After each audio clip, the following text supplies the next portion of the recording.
নামাজ কোরআনে নাই, তাহলে কি নামাজ মানি না? নামাজ না মানলে ঈমান থাকবে? তো কোরআনে তো নাই, তাহলে মানি কেন? যে কথা কোরআনে নাই সেই কথা আমরা মানি, হুজুরেরা মানে, যারা হুজুর না তারাও মানে। নামাজ কোরআনে নাই, ফেরেশতা কোরআনে নাই, রোজা শব্দটা কোরআনে নাই, কিন্তু আমরা রোজা রাখি এবং মানি। মানে কি মানি না? যদি বলি ফেরেশতা মানি না, যদি বলি নামাজ মানি না, যদি বলি রোজা মানি না, তাহলে কিছুই নাই, সব শেষ। ঠিক কিনা বলে? তাহলে বোঝা গেল কিছু কিছু বিষয় কোরআনে হুবহু থাকবে না, ভিন্ন শব্দ দিয়া থাকবে। নামাজ আমরা মানি কিন্তু কোরআনে নাই। কোরআনে আছে সালাত। কি আছে? কোরআনে আছে সালাত। ফেরেশতা আমরা মানি কিন্তু ফেরেশতা কোরআনে নাই। কোরআনে আছে মালাইকা। কোরআনে কি আছে? মালাইকা, মালাকুন, মালাইকাতুন। আর আমরা রোজা পালন করি মানি কিন্তু রোজা কোরআনে নাই। কোরআনে আছে সওম। কি আছে? সওম আছে। সুতরাং সব কথা কোরআনে থাকতে হবে, এরপরে মানবেন, এটা ঠিক না? ঠিক কিনা বলেন? সব কথা কোরআনে থাকলে মানবেন, এটা ঠিক না। কিছু শব্দ সরাসরি নাই কিন্তু অন্য শব্দ দিয়ে আছে, ভিন্ন শব্দ হওয়ার কারণে এটা আমাদের মানতে হয়। কি ঠিক না বেঠিক? আমার ভাইরা গভীর মনোযোগ। পাক পাঞ্জাতন শব্দটা আরবি নয়, পাক পাঞ্জাতন শব্দটা হচ্ছে ফার্সি। কি শব্দ? জোরে বলেন কি? পিছনের বাইরে কি আমার কথা বুঝেন? বুঝেন তো? না বুঝলে বলবেন, আমি অন্য ভাষায় বলবো। কোন ভাষায়? কিতাব আমি সব ভালো আছেন বা এটা বুঝুননি? এটাও বুঝুন, মাশাআল্লাহ। আরো ভাষা আছে, দরকার নাই, আমি আমার ভাষায় বলি, না বুঝলে বলবেন। কারণ আমাদের সমাজে কিছু মানুষ এই কথাগুলোকে নিয়ে ট্রল করে, এই কথাগুলোকে নিয়ে নাক ছিটকায়, বলে এগুলো কোরআনে নাই, হাদিসে নাই। আপনারা কেন বলেন, কেন করেন? এই জন্য আপনার আমার বোঝা দরকার, যেহেতু আমরা পাক পাঞ্জাতন মানি। ঠিক কিনা বলেন? যারা পাক পাঞ্জাতন মানেন তাদের বিষয়গুলো বুঝতে হবে, আর না হয় সারা জীবন তারা আপনাদেরকে চেতাবে। গভীর মনোযোগ। পাক মানে পবিত্র। পাক মানে কি? পবিত্র। বলেন না, পাক মানে কি? পবিত্র। যারা পাক পাঞ্জাতন মানে না তারাও বলে রসুলে পাক। বলে কি বলে না? বলে কি বলে না? বরং এরা বেশি বেশি বলে জনাবে রসুলে পাক, জনাবে রসুলে পাক। এই শব্দগুলা বেশি বেশি তারা বলে। এখন প্রশ্ন করেন, হুজুর আপনি যে বললেন রসুলে পাক, এই রসুলে পাক কই পাইলেন? কোরআন শরীফের কোন জায়গায় আছে রসুলে পাক? কোরআন শরীফের কোন জায়গায় আছে রসুলে পাক? হাদিস শরীফের কোন জায়গায় আছে রসুলে পাক? নাই, কোথাও নাই। রসুলে পাক শব্দটা কোথাও নাই। তো আপনি বললেন কেমনে রসুলে পাক? এই পাক আপনি বলতে পারলেন আর আমি বললে দোষ। রসুলে পাক মানে রসুল পবিত্র। আল্লাহ রাব্বুল আলামিন আমার রাসূলকে নূর দিয়া সৃষ্টি করেছেন। আমার নবীর নূর মুবারক, আমার নবীর মাথা থেকে পা পর্যন্ত আপাদ মস্তক নূর এবং পাক পবিত্র। জোরে কোন সুবহানাল্লাহ। আর জোরে বলেন না সুবহানাল্লাহ। রাসূলুল্লাহর পাকের ব্যাপারে কারো কোনো সন্দেহ নাই। এবার আসেন, পাক পাঞ্জাতন। পাঞ্জা মানে 5, পাঞ্জা মানে কত? 1 2 3 4 5। 5 মানে পাঞ্জাতন, পাঞ্জা। পাঞ্জা, এক পাঞ্জা মানে কি? এই যে 5 আঙ্গুল দিয়ে একটা থাবা দিলে এটা বলা হয় পাঞ্জা। পাঞ্জা দিয়া ধরে, পাঞ্জা দিয়া ধরে মানে 5 আঙ্গুল দিয়া ধরে। পাঞ্জা মানে 5। আর তন মানে দেহ। তন মানে কি? দেহ। তাহলে পাক পাঞ্জাতন মানে 5টি পবিত্র দেহ। যেরকম সুবহানাল্লাহ। রসুল পাইলাম পাক, বাকি 4টা দেহ কোন কোন দেহ এই পাঞ্জাতনের মধ্যে আসছে সেটা বলি। নিজের থেকে বলবো নাকি কোরআন থেকে বলবো? কোরআন থেকে বললে ভালো হয় না? এবার শোনেন, আমার আল্লাহ রাব্বুল আলামিন সূরা আহজাবের যারা উলামায়ে কেরাম আছেন, যারা পাক পাঞ্জাতন বুঝেন না, যারা পাক পাঞ্জাতনের ব্যাপারে ট্রল করেন, মানুষকে বিভিন্ন কথা বলেন, দয়া করে আপনারা আমার দুশমন না, আমি আপনাদের দুশমন না। বারবার আপনাদের এলাকায় আসা সম্ভব নয়, বিভিন্ন এলাকায় যেতে হয়, সব জায়গায় যাওয়া যায় না। আল্লাহর হস্তে আপনাদের কদমের মধ্যে আমার হাত, দয়া করে কাগজ কলম নেন আর নোট করেন, বুঝেন। নিজে বুঝলে আর কাউকে এরকম ট্রল করতে পারবেন না, করবেন না, ঠিক না বে ঠিক? দয়া করে লেখেন সূরা আহজাবের 33 নম্বর আয়াত। আল্লাহ বলেন, ইন্নামা ইউরিদুল্লাহু লিইয়ুযহিবা আনকুমুর রিজসা আহলাল বাইতি। সুবহানাল্লাহ, সুবহানাল্লাহ বলেন। আহলাল বাইতি, আহলে বায়াতের কথা, আমার রাসূলের আহলে বায়াতের কথা কোরআনে আছে, ঠিক কিনা বলে? রাসূলের আহলে বায়াতের কথা কোথায় আছে? কোরআনে আছে। হাদিস তো পরে আসেন, হাদিস অনেক পরে আসেন, আগে কোরআন। মুসলমানের সবচেয়ে আগে যেটা ধরার দরকার, বোঝা দরকার, গ্রহণ করা দরকার, সেটা হচ্ছে কোরআন। কোরআনের মধ্যেই সরাসরি আহলে বাইতে আল্লাহর রাসূলের পরিবারের কথা আসছে। জোরে কোন সুবহানাল্লাহ। ওয়া ইউতাহিরাকুম তাতহীরা। আল্লাহ বলতেছেন, ইন্নামা ইউরিদুল্লাহু লিইয়ুযহিবা আনকুমুর রিজসা। আল্লাহ পাক চান, হে রাসূল, আল্লাহ পাক চান আপনার পরিবার পরিজনকে, আহলে বায়াতকে কলঙ্ক মুক্ত করতে। জোরে বলেন সুবহানাল্লাহ। মানুষের মধ্যে কোনো না কোনো কলঙ্ক, কোনো না কোনো দুষ্টুটি আছে কি নাই? আছে। কিন্তু আল্লাহ পাক চাইছেন আমার নবীর পরিবার থেকে সমস্ত কলঙ্ক দুষ্টুটি মুক্ত করতে। আল্লাহ যখন চাইছে, পারছেনিও? বলেন না, পারছেনি? আল্লাহ পাক আমার নবীর পরিবারকে কলঙ্ক মুক্ত করেছেন। রাসূলুল্লাহর পরিবারে কলঙ্ক মুক্ত করছেন কে? আল্লাহ। যদি দুনিয়ার কেউ কলঙ্ক লাগাইতে চায়, তাহলে আল্লাহ তাকে ছাড় দিবে না। এরপর আল্লাহ বলেন, ওয়া ইউতাহিরাকুম তাতহীরা। আমি আল্লাহ তাদেরকে পবিত্র করার মতো পবিত্র করতে চাই। জোরে জোরে বলেন সুবহানাল্লাহ। আল্লাহ যদি পবিত্র করার মতো পবিত্র করতে চায়, আল্লাহ পারে কি পারে না? পারছে কি পারে নাই? পারছে। আল্লাহ পাক আমার নবীর পরিবারকে পবিত্র করার মতো করছে। পবিত্রর আরেক শব্দ হলো পাক, ঠিক কিনা কন? এবার আসে, পবিত্র মুসলিম শরীফের মধ্যে আসছে, আমার নবী বসা, আমার নবী বসা এমন সময় মা ফাতেমা জোহরা রাদিয়াল্লাহু তাআলা আনহা আসছে। আসার পরে আমার নবীর গায়ের থেকে চাদরটা খুলছে, খুইলা মা ফাতেমার মাথার উপরে চাদরটা দিয়া ডাইকে দিছে। কিছুক্ষণের মধ্যে হযরত আলী রাদিয়াল্লাহু তাআলা আনহু আসছে। আসার পরে হযরত আলীরে ডাক দিয়া ডান পাশে বসাইয়া চাদর দিয়া মাথার মধ্যে ডাইকা দিছে। এর কিছুক্ষণ পরে হযরত হাসান, হযরত হুসাইন রাদিয়াল্লাহু তাআলা আনহুমা ওনারা আসছেন। আসার পরে আমার নবী ডাক দিয়া সামনে বসাইছে। বসাইয়া চাদরটা দিয়া সবগুলা মানুষের, 4টা মানুষের মাথার উপরে চাদরটা দিয়া বলে, আল্লাহ গো, তুমি যে সূরা আহজাবের ওই 33 নম্বর আয়াত নাজিল করেছো, আমার আহলে বায়াতে তুমি পবিত্র করার মতো পবিত্র করবা। আল্লাহ গো, এরাই হচ্ছে আমার আহলে বায়াত, এদেরকে তুমি পবিত্র করার মতো পবিত্র করো। জোরে জোরে বলেন সুবহানাল্লাহ।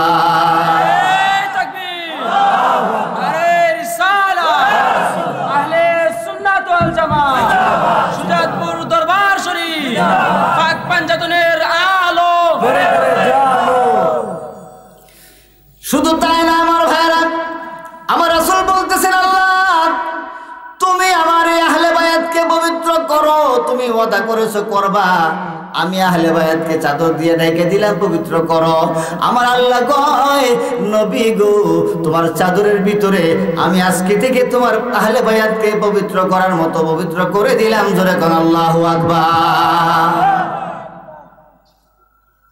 পাক করে দিলাম, পবিত্র করে দিলাম।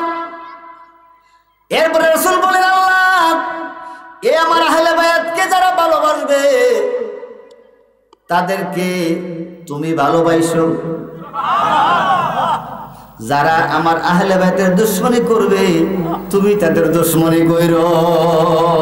আমার রাসূল বলে আল্লাহ আজকে থেকে আমার আহলে বাইতকে যারা ভালোবাসবে আমি তাদেরকে ভালোবাসবো, আমার আহলে বাইতের সাথে যারা দুশমনি করবে আমি নবী তার দুশমন। জোরে কোন নাউজুবিল্লাহ। এখন আপনারা বলুন নবীর পরিবারকে আহলে বাইতকে আপনারা ভালোবাসবেন? কে কে ভালোবাসবেন হাত তুলে দেখান।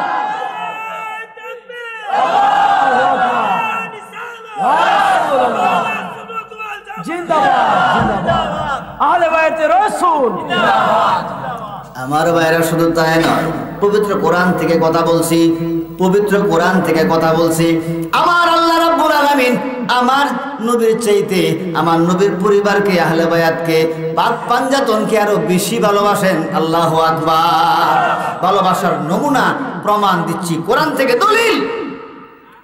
আমার ভাইরা সূরা সূরার 23 নম্বর আয়াত আমার আল্লাহ বলেন কুল্লা আসআলুকুম আলাইহি আজরান ইল্লাল মাওয়াদ্দাতা ফিল কুরবা।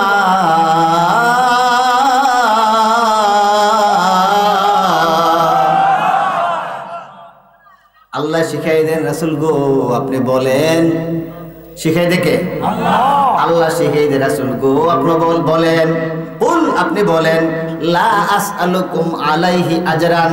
এর দুনিয়ার মানুষ, এর আমার উম্মতেরা তোমরা শোনো, আমি যে নবুয়ত প্রকাশ করতে গিয়া, আমি আমার দায়িত্ব পালন করতে গিয়া, আমি আমার প্রভুর সন্ধান দিতে গিয়া, কোরআন তোমাদের কাছে পৌঁছাইতে গিয়া যত কষ্ট করেছি তায়েফের জমিনে, যত কষ্ট করেছি বাগদাদ এই সৌদি আরবের জমিনে, মক্কার জমিনে, মদিনার জমিনে, যত কষ্ট আমি করেছি রে আমার উম্মত, এই দুনিয়ার মানুষ শোনো, এই কষ্টের বিনিময়ে কিছুই চাই। এই তোমরা কোথায় যাও? বসো, মাহফিলে ডিস্টার্ব করবো না, বেশি সময় নষ্ট করবো না, বসো। বলেন সুবহানাল্লাহ ওয়াল হামদু ইল্লাল্লাহ। বলেন সুবহানাল্লাহ ওয়াল হামদু লা ইলাহা ইল্লাল্লাহ, লা ইলাহা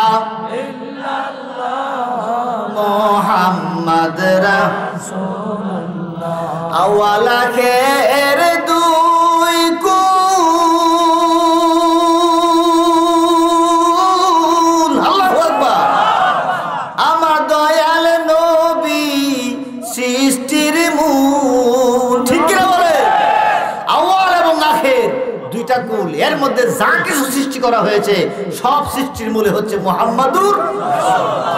আমার দয়াল নবীর কদম দর কালবে আল্লাহর জিকির কর, লা ইলাহা ইল্লাল্লাহ, লা ইলাহা ইল্লাল্লাহ, লা ইলাহা ইল্লাল্লাহ মুহাম্মদ রাসূলুল্লাহ, লা ইলাহা ইল্লাল্লাহু মুহাম্মাদুর রাসূলুল্লাহ সাল্লাল্লাহু আলাইহি সাল্লাম।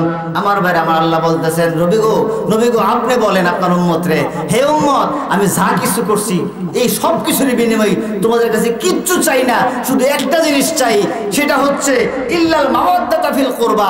তোমরা আমার আহলে বায়াতকে, আমার নিকট আত্মীয় যারা আছে, আমার পাক পাঞ্জাতনকে তোমরা ভালোবাসবা। আল্লাহু আকবার, আল্লাহু আকবার। কিচ্ছু চাই না আমার এই 63 বছর জিন্দেগির বিনিময়ে তোমাদের কাছে কিচ্ছু চাই না, কিচ্ছু চাই না, শুধু তোমরা আমার আহলে বায়তের ভালোবাসো, শুধু আহলে বায়তের ভালোবাসো, পাক পাঞ্জাতনের ভালোবাসো। আল্লাহু আকবার, আল্লাহু আকবার। আমার নবী আপনার নবী আমাদের জন্য এত কষ্ট করলো, কি কিছু চাইলো না, একটা জিনিস চাইলো, সেটা হচ্ছে আমার রাসূলের পরিবার পরিজনকে ভালোবাসবেন। অথচ এই দুনিয়ার মানুষ সবাইরে ভালোবাসে, সব কিছু বলে, সব কিছু করে। আহলে বায়াতের আলোচনা, পাক পাঞ্জাতনের আলোচনা সমাজে নাই, মসজিদে নাই, মাদ্রাসায় নাই, মাহফিলে নাই, কোথাও নাই। অথচ রাসূল একটা জিনিস চাইছে, সেটা রাসূলুল্লাহর পরিবারকে, আহলে বায়াতের ভালোবাসা। কি ঠিক না বেঠি? কোথায় রাসূল কি চায় আর আমরা কি করি? ইসলাম কোথায়, আমরা কোথায়? একটা কথা খবর মনোযোগ দিয়ে শুনে আমার ভাইয়েরা, সারা বিশ্বকে আমি চ্যালেঞ্জ করলাম। মানুষ আমি ছোট হতে পারি, আমার কথার ওজন এত বেশি।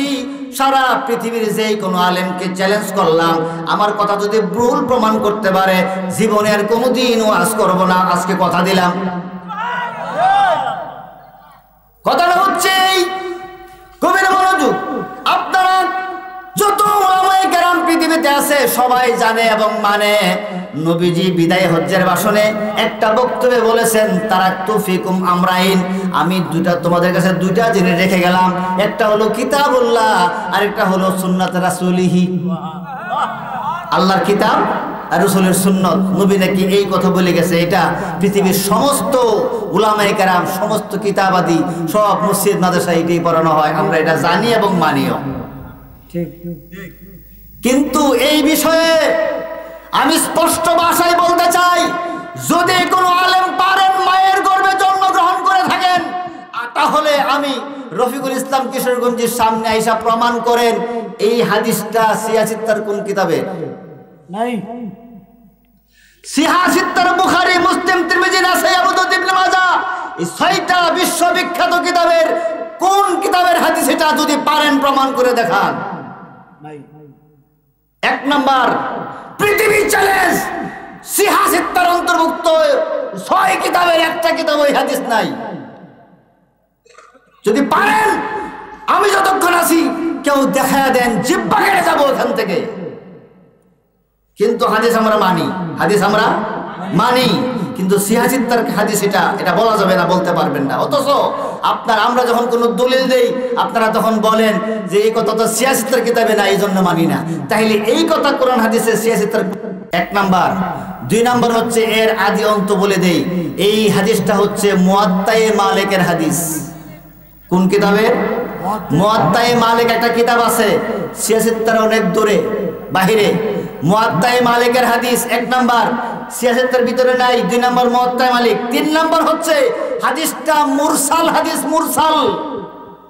মুরসাল হাদিস বলা হয় ওই হাদিসকে যেই হাদিসের মধ্যে সাহাবীর নাম নাই। সঠিক, সাহাবীর নাম নাই। তাবী বলছেন যে নবীজি বলছেন, তাবী তো আমার নবীরে দেখেই নাই, তাবী কেমনে গুলো নবী বলছেন? তাহলে সনদের প্রথম ধাপ যে সাহাবায়ে কেরাম, যাই সাহাবায়ে কেরাম নবীজির থেকে শুনবেন, সেই সাহাবায়ে কেরামের নাম নাই, কোন সাহাবীর নাম নাই। একজন তাবী বলছে, নবীজি বলছেন তোমাদের কাছে দুটো জিনিস রেখে গেলাম, এই আর এই হলো হাদিসের অদ্যপ্রান্ত। কমপক্ষে এতটুকু জানেন। আর সিয়াসিত্তার 2টি কিতাব, বুখারী শরীফের পরে হচ্ছে মুসলিম শরীফ, মুসলিম শরীফের পরে হচ্ছে তিরমিজি শরীফ। এই মুসলিম শরীফের মধ্যে 1টি হাদিস এবং তিরমিজি শরীফের মধ্যে 2টি হাদিস। এই 3টি সহিহ হাদিসের, 3টি সহিহ দলিলের ভিত্তিতে এই কথা প্রমাণিত হয়। রাসূলুল্লাহ কাবা ঘরের দরজার সামনে তার যে সোয়ারি ছিল, সেই উটের উপরে সোয়ার হইয়া নবীজি বলছেন, আমি তোমাদের কাছে 2টা জিনিস রেখে গেলাম, একটা হচ্ছে আল্লাহর কিতাব, আর একটা হচ্ছে আহলে বায়াত। জোরে কোন সুবহানাল্লাহ।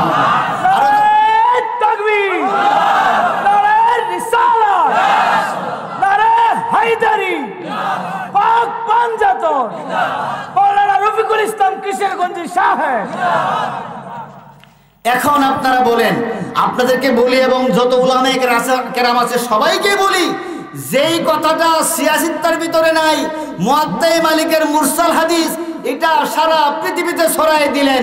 যেই কথা এই সিয়াসিত্তার কিতাবের মধ্যে, পবিত্র মুসলিম শরীফের মধ্যে, পবিত্র তিরমিজিতে 2টি সহ 3টি সহিহ হাদিসের মধ্যে আছে, আমার রাসূল বলছেন আমি কোরআন দিয়ে দিলাম আর আমার আহলে বায়াত দিয়ে গেলাম। এই কথাটা আপনারা কেন মানুষকে বলেন না? এই কথা কেন বলেন না? আজকে প্রশ্ন রেখে গেলাম, প্রশ্ন রেখে গেলাম। যদি সাহস থাকে তাহলে আগামী মসজিদে আগামী জমায় এই আলোচনা করবেন। কেন এই কথা বেশি বেশি আলোচনা হয় না? যে কথা বেশি সহিহ হাদিসে আছে, গ্রহণযোগ্য কিতাবে আছে, এটা কেন বলেন না? এটা বললে পাক পাঞ্জাতনের মহব্বত সমাজে প্রতিষ্ঠিত হয়ে যাবে, পাক পাঞ্জাতনের পক্ষের লোক বেড়ে যাবে। তখন কি আপনার আমার ভাত মরে যাবে? তাইলে বলা হয় না কেন? এটা হলো প্রশ্ন। কি ঠিক না বেঠি? আমার ভাইরা গভীর মনোযোগ। কেন বলবেন, কেন বলা দরকার সেটা আমি বলি। কত গুরুত্বপূর্ণ পবিত্র মুসলিম শরীফের মধ্যে সূরা আহজাবের 33 নম্বর আয়াতের এই আলোচনায় অনেক হাদিস বর্ণিত হয়েছে এবং তিরমিজি শরীফের আরেকটি হাদিস খুব গুরুত্বপূর্ণ, সেটা আমি আগে বলি।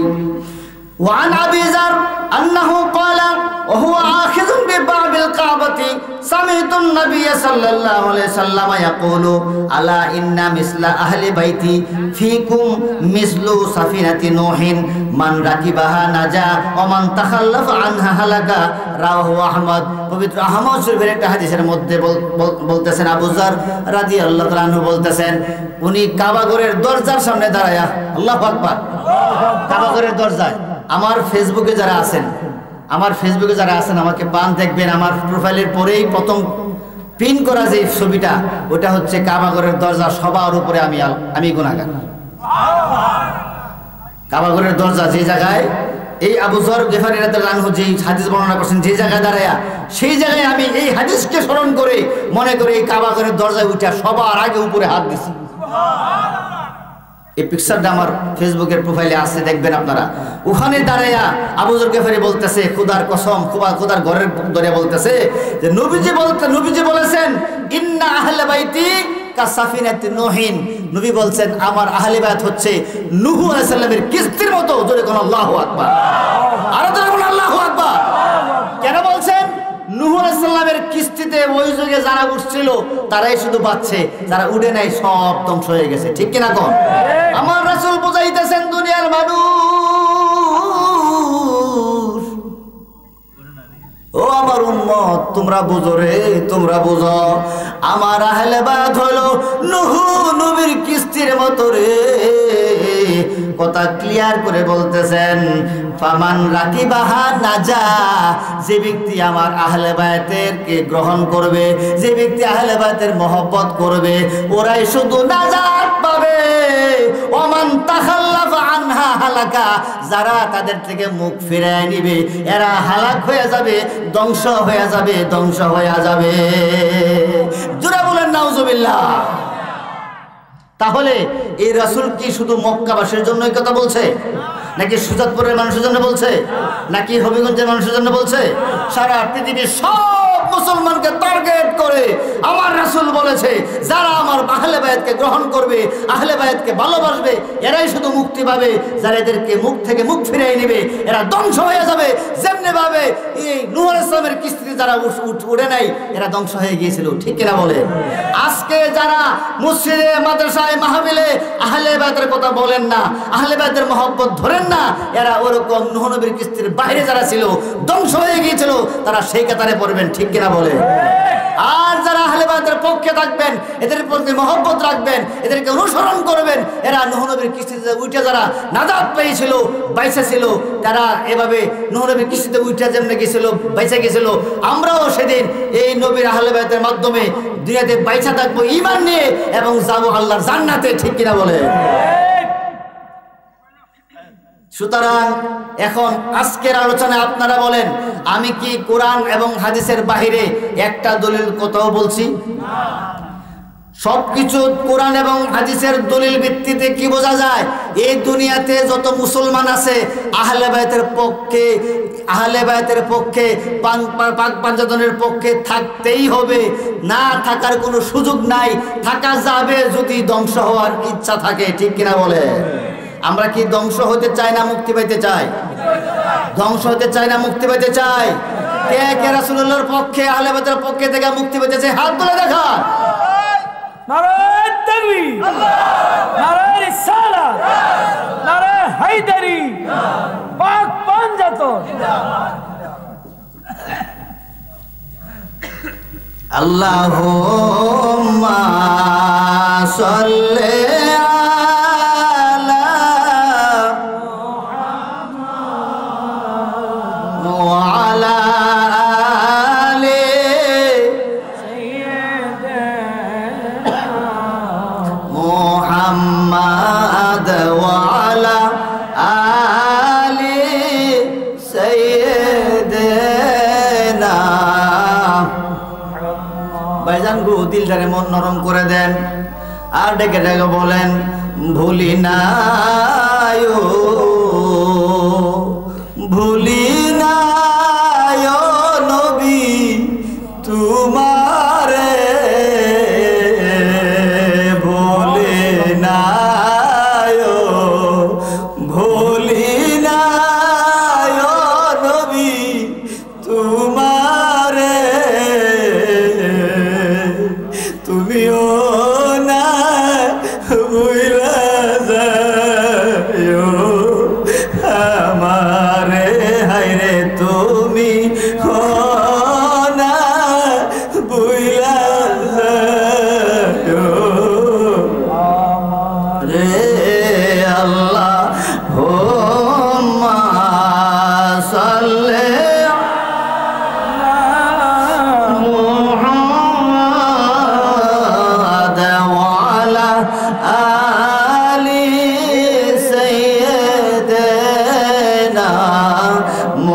محمد وعلى آل سيدنا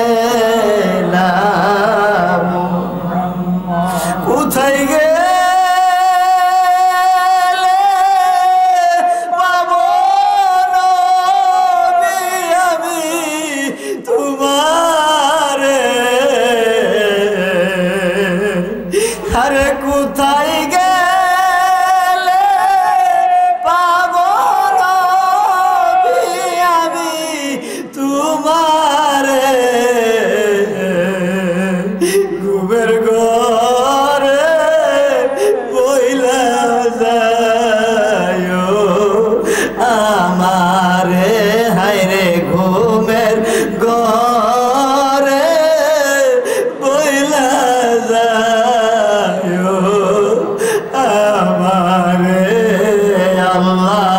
আল্লাহুম্মা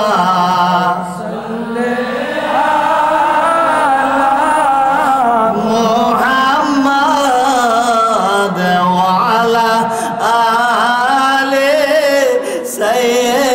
সাইয়্যিদিনা মুহাম্মাদ ওয়া আলা আলি সাইয়্যিদিনা। আমার ভাইরা পাক পাঞ্জাতনকে কেন গ্রহণ করবেন না? পাক পাঞ্জাতন ছাড়া দুনিয়াও কোনো গতি নাই, কিয়ামতের ময়দানে কোনো গতি নাই। কারণ পৃথিবীর যত যুবক আছে জান্নাতি, সমস্ত যুবকদের সর্দার যারা হবে তারাই হচ্ছে পাক পাঞ্জাতনের দুইজন। কি ঠিক না বেঠি? আল হাসানু ওয়াল হুসাইনু সাইয়্যিদা শাবাবি আহলিল জান্নাহ। ঠিক কি না গো? আল জান্নাতু আল হাসান ওয়াল হুসাইনু সাইয়্যিদা শাবাবি আহলিল জান্নাহ। কিয়ামতের ময়দানে জান্নাতে যত মানুষ থাকবে সব মানুষ যুবক হবে। কি হবে? যুবক হবে। কোনো বুড়া মানুষ জান্নাতে যাবে না, কোনো কালো মানুষ জান্নাতে যাবে না। ঠিক কি না? এখন যারা বুড়া মুরব্বীরা আছেন এরা মনে মনে বেজার হয়েছে, হুজুরে কয় কি তাহলে আমরা কি করব? আমরা কই যাব? বুড়ারা বেজার হয়েছেন না? কালো রাতে বেজার হয়েছেন। কোনো কালো মানুষের জান্নাতে যাইব না, কোনো বুড়া মানুষের জান্নাতে যাইব না। এখন মুরব্বীরা কি করবো? তাহলে ওয়াজ ওখানে লাভ নাই, নামাজ সব বাদ দিয়ে বাসায় গিয়ে ঘুমাইতে হয় না। বিষয়টা এমন নয়। জান্নাতে আল্লাহ পাক যত মানুষকে দিবেন সবগুলা মানুষকে তাগড়া যুবক বানাইয়া সুন্দর চেহারা দিয়া জান্নাতে দিবে।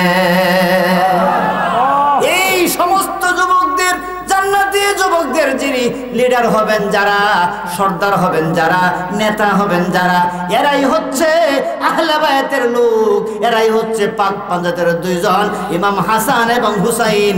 জোরে বলেন আল্লাহু আকবার। নারে তাকবীর, নারে রিসালাত। আহলে বায়াত, আহলে বায়াত জিন্দাবাদ, জিন্দাবাদ। আহলে বায়াত, আহলে বায়াত। তুমি যেই নেতার আন্ডারে জান্নাতে থাকবা, সেই নেতারে তুমি দুনিয়াতে ভুলা থাকবা, তাইলে জান্নাতে কোন নেতার পিছনে যাইবা নেতাই চিনবা না, ঠিক কিনা কও? যেই নেতার জান্নাতে, যার নেতৃত্বে জান্নাতে যাইবা থাকবা, তারে না চিনা গেলে উপায় আছে? নাই। পাক পাঞ্জাতনে গ্রহণ না কইরা, মোহব্বত না কইরা মরেন না। যে যাই বলুক না বলুক, যারা বুঝে না এরা তো বলবেই। না বলকের কাছে যদি বিয়ার আলাপ করেন, হ্যাঁ হ্যাঁ ঠিক কিনা? না বলক হে তো বিয়া বোঝে না, যে বিয়া করবি হ্যাঁ। আর যখন যুবকের কাছে কইবেন কি ভাই বিয়ে শাদী, মুসকে মুসকে হাসবো, যদি আপনারা করান তাহলে তো আসি আসি না আছে। তো বিয়ের আলাপ করবেন যুবকের কাছে যারা বুঝে, আর নাবালের কাছে বিয়ের আলাপ করে লাভ নাই। যারা পাক পাঞ্জাতন বুঝে না, বুঝার চেষ্টাও করে না, আজকের আলোচনা পরে যদি এই এলাকার কেউ পাক পাঞ্জাতন সম্পর্কে না বুঝে আর পাক পাঞ্জাতন না মানে, তাহলে বুঝবেন জনমের কপাল পোড়া, ঠিক কিনা কোন? বুঝবেন জনমের কপাল পোড়া, এর কপালে ফিসাতে বেরিয়ে আর শুধু হইতো না। কারণ আমি তো আর বানায় কথা বলি না, আমি কোরআন থেকে বলছি, হাদিস থেকে বলছি। যদি পারেন একটা দলিল খণ্ডন করে দেখান, ঠিক কিনা কোন? আল্লাহ বলেন ফাতেমা জোহরা রাদিয়াল্লাহু তাআলা আনহা হচ্ছে জান্নাতের মহিলাদের সর্দারিনী, ঠিক কিনা? খুতবার মধ্যে হুজুরে বলে না? এই খুতবা পৃথিবীর সব ইমাম সাহেবরা পড়ে। মা ফাতেমা জান্নাতের মহিলাদের সর্দার, আর হাসান আল হুসাইন সাইয়্যিদা শাবাবে আহলে জান্নাহ, জান্নাতের সর্দার হচ্ছে হাসান এবং হুসাইন। তাহলে জান্নাতে মহিলারা যাবে আর পুরুষরা যাবে, দুই শ্রেণী, তো আর তো কোনো শ্রেণী নাই। তো সমস্ত যুবকদের সর্দার হলো হাসান হুসাইন, সমস্ত মহিলাদের সর্দারিনী হলো মা ফাতেমা। এদেরকে স্যার আপনি কই যাবেন? হাসরের মাঠে গেলে তারপরে বুঝবেন কি ঠিক না বেঠি। আজকে দুনিয়ায় থাকতে ভুলে গেছেন, তাদেরকে বাদ দিয়ে ওয়াজ করেন, তাদেরকে বাদ দিয়ে ইমামতি করেন, তাদেরকে বাদ দিয়ে ওয়াজ করেন, এই মাদ্রাসায় পড়ান, সব কিছু করেন, বাদ দিলে হবে না। গিয়ে দেখবেন হেরা এই মাঠে, মাঠে কেনা এরাই মাঠে। মাঠে কে আছে আগে খবর লন, এরপরে যা করার করেন। যদি মাঠের খবর না লইয়া খালি খেলতে যান, গিয়া দেখবেন হায় হায় জাগো বিরুদ্ধে সারা জীবন কইছেন হেরাই দি মাঠে, তখন মুখ দেখাইতে পারবেন না, মুখ দেখে রাখতে হবে। আর আমরা যারা দুনিয়াতে পাক পাঞ্জাতনের মহব্বত বুকে নিয়া, আহলে বায়াতের মহব্বত বুকে নিয়া যারা কবরে যেতে পারবো, এদেরকে রিসেপশন করবে, আসো তোমরা তো আমার দলের লোক, ঠিক কিনা গো? যারা জান্নাতের মালিক, যারা জান্নাতের সর্দার, তারা যখন ডাইকে নিবে আমাদেরকে। এই এলাকাতে অনেক আলেম ওলামা আছে। আমি এবাদত সাহেব ধরে লইছি যে মৌলানা সাহেব আসেন আমার লগে, তাজিবউদ্দিন লইছি আসেন আমার লগে। তার মানে কি আমার লগে তাদের সম্পর্ক যে ভালো? এই আমার সাথে আসার কারণে তারা আজকে কোথায় বসছে? প্যান্ডেলে। হয়তো এলাকাবাসী হিসেবে আইলে হয়তো বা সাইডে সাইডে বইতো। তা আমি আজকের মাহফিলের প্রথম অতিথি, আমি টেনে নিয়েছি, আমার লোক আইসে মানে কি টেয়ে যাইছে বসে। তো আহলে বায়াত যদি আমাদেরকে চিনে, ডাক দিয়ে তাহলে এক ডাকি কোথায় নিবে? আল্লাহর জান্নাতে, ঠিক না বেটি? আমরা জান্নাতে যাইতে চাই কি চাই না? চাইলে আহলে বায়াত লাগবে, আহলে বায়াত ছাড়া যাবে না, আহলে বায়াত বুকে ধারণ করে রাখতে হবে, ঠিক কিনা বলে? কেন করবেন না আমার ভাইরা? এই আহলে বায়াতের একজন সদস্য যিনি হচ্ছেন হযরত ইমাম হুসাইন রাদিয়াল্লাহু তাআলা আনহু, ঠিক কিনা বলেন? উনি কারবালার ময়দানে যখন শাহাদাত বরণ করে, কিতাবের মধ্যে আসছে আমার নবী কারবালার মাঠে যায় হাজির, একটা বোতল লইয়া, বোতলের ভিতরে ইমাম হুসাইনের রক্ত মোবারক গুলো পড়তেছে। এক সাহাবী স্বপ্নে দেখে নবীজির চুল মুলগা এলোমেলো, ধুলাবালি লেগে আছে, কাপড় চোপড়ে ধুলাবালি লেগে আছে। জিজ্ঞেস করে ইয়া রাসূলুল্লাহ, নবী গো, কোনদিন তো ধুলাবালি দেখি নাই আপনার চেহারার মধ্যে, কোনদিন চোখের মধ্যে ধুলাবালি দেখি নাই, চুলের মধ্যে ধুলাবালি দেখি নাই, ইয়া রাসূলুল্লাহ আজকে ধুলাবালি কেন? আমার রাসূল ডাক দিয়ে বলে, সাহাবী রে, তুমি জানো না রে সাহাবী, এই মুহূর্তে আমি কারবালার ময়দান থেকে আসছি। বলে, হুজুর কারবালার ময়দানে কেন গেছেন? আপনার হাতের মধ্যে একটা বোতল দেখা যায়, বোতলের ভিতরে রক্ত দেখা যায়, কারণটা কি? আমার রাসূল ডাক দিয়ে বলে, সাহাবী রে, আমার উম্মতের জন্য আমার নাতি ইমাম হুসাইন কারবালাতে শহীদ হইয়া গেছে।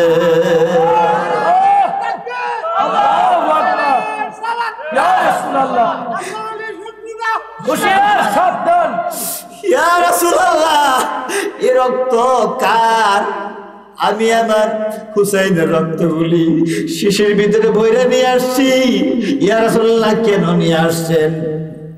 এজন্য নিয়ে আসছেন সাহাবী, কিয়ামতের ময়দানে আমার আল্লাহ যখন বিচারের কাঠগড়া দাঁড়াবে, তখন আমি বলবো, আল্লাহ গো, বিচারের কাঠগড়া আপনি দাঁড়ান, এটা আপনার ইচ্ছা, কিন্তু আমার একটা দাবি, আমার ইমাম হুসাইন কারবালাতে কোন অন্যায়ের কারণে শহীদ হয়েছে জানতে চায়। আল্লাহ বলবে, কোনো অন্যায় ছিল না, তোমার নাতি তো সঠিক পথে ছিল, হক পথে ছিল, তাহলে কেন শহীদ হইল? তারা কেন শহীদ করলো? আমাকে বলবে, রাসূল, এর বিনিময়ে আপনি কি চান? আপনার নাতির রক্তের বিনিময়ে আপনি কি চান? সেদিন আমি ওই রক্তগুলা আল্লাহর সামনে পেশ করে বলবো, আল্লাহ, আমার নাতির বদলা আমি কিচ্ছু চাই না, আমি আমার গুনাহগার উম্মত গুলারে মাফ করাইতে চাই।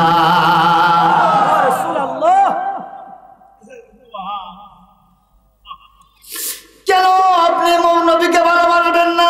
কেন পাক পাঞ্জাতনকে ভালোবাসবেন না? পাক পাঞ্জাতনের সদস্যরা আপনার আমার মুক্তির জন্য শাহাদাত বরণ করেছে, রক্ত দিয়েছে, তাজা রক্তগুলি জমিনে ফিনকি দিয়ে পড়েছে, যে রক্তগুলি জমিনও সহ্য করতে পারে নাই, আসমান সহ্য করতে পারে নাই। যখন ইমাম হুসাইনকে জবাই করা হয়, যখন রক্তগুলি ফিনকি দিয়ে গলার থেকে বের হয়, তখন জমিন থরথর করে কাঁপতেছিল, আসমান কান্দে, আসমান থেকে রক্তের ফোঁটা পড়ে, রক্তের বৃষ্টি পড়ে। আসমান বলে, আল্লাহ সইতে পারি না। আবার আল্লাহ বলে, সহ্য করতে হবে, কারণ এই বিনিময়ে, এই হুসাইনের বিরক্তের বিনিময়ে আমি আমার নবীর গুনাহগার উম্মতের গুনাহগুলি মাফ করে দিও। আমার ভাইরা, যে আহলে বায়াত, যে পাক পাঞ্জাতন আপনার আমার জন্য জীবন দিল, আপনি কোনোদিন তারে ভালোবাসতে পারলেন না। কপাল পোড়া, কপাল পোড়া, কপাল পোড়া, এর সে খারাপ কপাল আর কারো হতে পারে না। আমার ভাইয়েরা, ইমাম হাসানকে বিষ প্রয়োগ করা হলো। ইমাম হাসান হুসাইনকে ডাইকা বলে, ভাই আমার কাছে আসো, আমাকে বিষ প্রয়োগ করা হয়েছে, আমি বোধ আর বাঁচবো না। বাইরে আমার ইন্তেকালের পরে আমি জানি ভাই হিসেবে তোমার মনের মধ্যে প্রতিহিংসা একটু আসতেই পারে, কারো প্রতি একটু প্রতিবাদ করতে পারো, অথবা এই বদলা তুমি নিতে পারো। এজন্য একটা কথা বলি, আমি আমার আল্লাহর কাছে বলবো, আল্লাহ গো, আমি হাসান তো কোনো অন্যায় করি নাই, বিনা কারণে আমাকে কেন বিষ প্রয়োগ করানো হলো? আল্লাহ বলবে, হাসান তুমি কি চাও? তখন আমি বলবো, আল্লাহ কিচ্ছু চাই না, আমরা তো জান্নাতের সর্দার, জান্নাত যদি খালি থাকে কার সর্দারি করব? আল্লাহ গো, ওই নবীর গুনাহগার উম্মত গুলারে যদি মাফ করে দাও, এদেরকে লইয়া একসঙ্গে জান্নাতে থাকতে পারলে এর চেয়ে আর সুখ হবে না। আল্লাহু আকবার। যে ইমাম হাসান হুসাইন, হাসান হুসাইন আপনার আমার জন্য জীবন দিল, রক্ত দিল, ইমাম হুসাইনকে বললো, বাইরে আমার ইন্তেকালের পরে তুমি কারো বদলা নিবা না, যদি জানতেও পারো আমারে কে মারছে, কোনো বদলা নিবা না। এই জন্য বদলা নিবা না যে দুনিয়াতে বদলা নিয়ে নিলে আখিরাতে হয়তো আল্লাহর কাছে এই বদলা আমি পাবো না। জোরে কোন আল্লাহু আকবার। আমার ভাইয়েরা, আহলে বায়াত পাক পাঞ্জাতন আপনার আমার জন্য সারা জীবন কাঁদছেন, নিজের জীবন দিয়েছেন, তাদের জন্য কিছুই না, কোনো আলোচনা নাই, না মসজিদে, না মাদ্রাসায়, না ওয়াজ মাহফিলে। কেন মানুষ আমরা ভুলে আসি, ভুলের মধ্যে আসি। কারণ কারবালার ময়দানে ইমাম হুসাইনের পরিবার পরিজনকে শহীদ করে ইয়াজিদ ক্ষমতায় এসেছিল। ইয়াজিদ ছিল লম্পট, ইয়াজিদ ছিল মদদি, ইয়াজিদ ছিল ওই সমাজের সবচেয়ে খারাপ মানুষ, সে ইসলামের খলিফা হয়ে গেছে। ঠিক কিনা বলেন?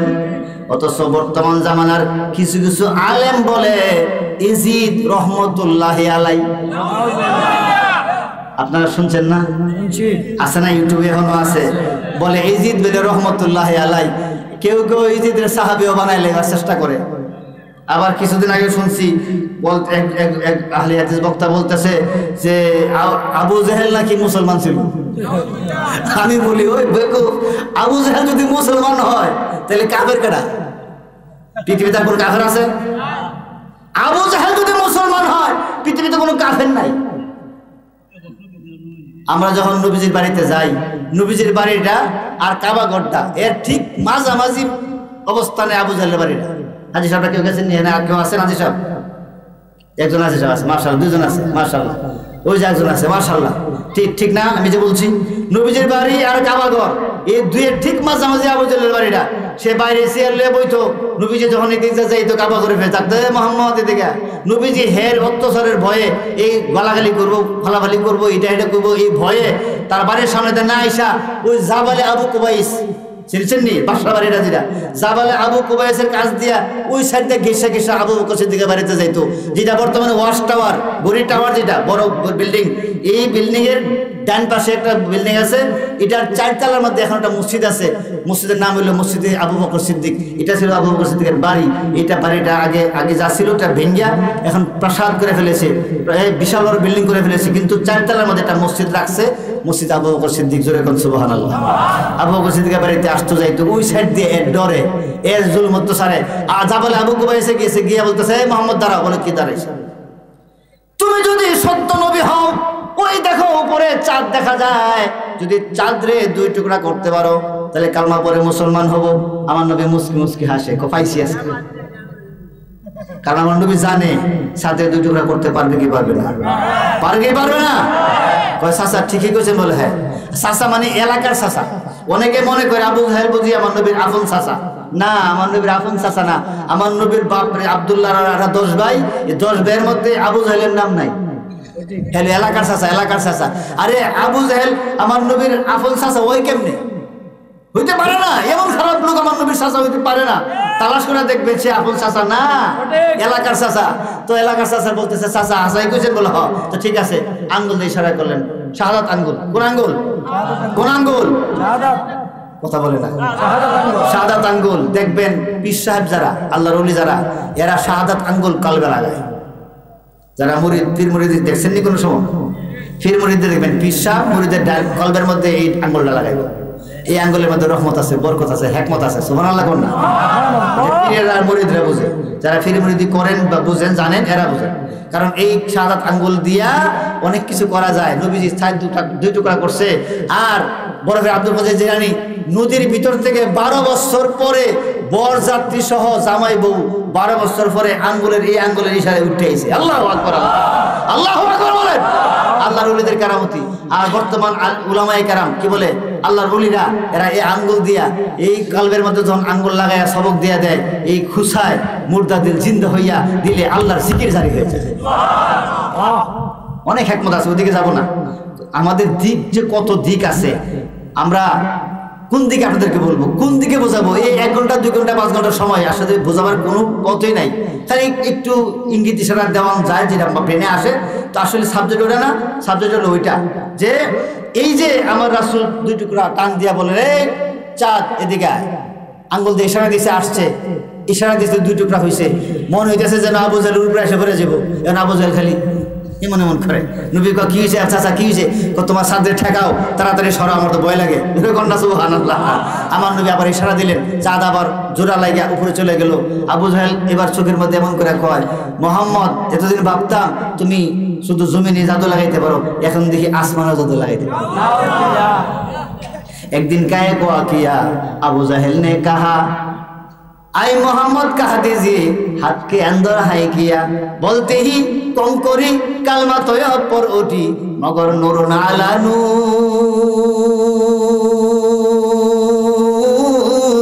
पाक आला जात है बशर में आया है मगर নূরুন আলা নূর। সুবহানাল্লাহ। একদিনের এক ঘটনা, আবু জাহেল হাতের মধ্যে থাবা দিয়ে আটকে লয়ে গেছে, গিয়া কয় মুহাম্মদ তুমি যে সত্য নবী হও বলো আমার হাতের ভিতরে কি।